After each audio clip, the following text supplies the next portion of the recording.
Now, I recognize that we are being inundated and just overwhelmed with national news almost by the minute, quite literally.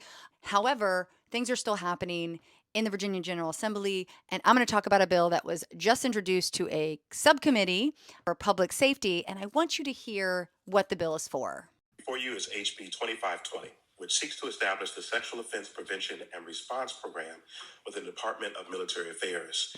This initiative is imperative to ensure that members of the Virginia National Guard and the Virginia Defense Force are granted access to essential victim advocacy services and a transparent process for reporting incidents of sexual assault.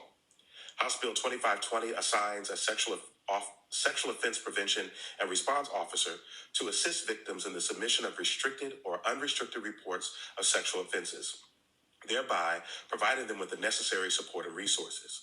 Furthermore, it mandates the Adjutant General to submit an annual report outlining the program's implementation and effectiveness, making sure that there is transparency and accountability when this program is enacted.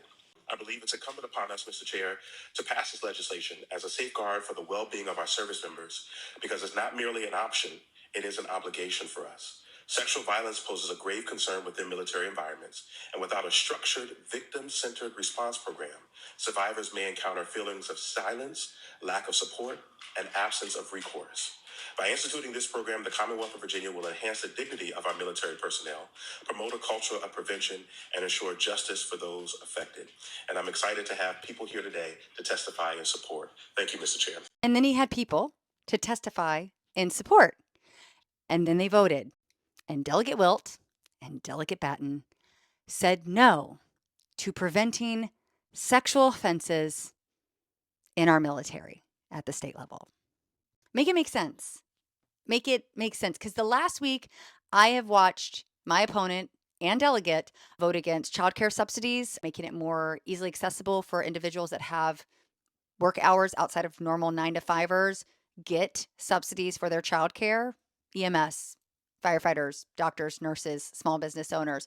I've watched her vote against a childcare funding formula so that we can have predictive funding amounts and making sure that we are funding it adequately for ages 3 and 4 to get them a head start and jump start into the education realm.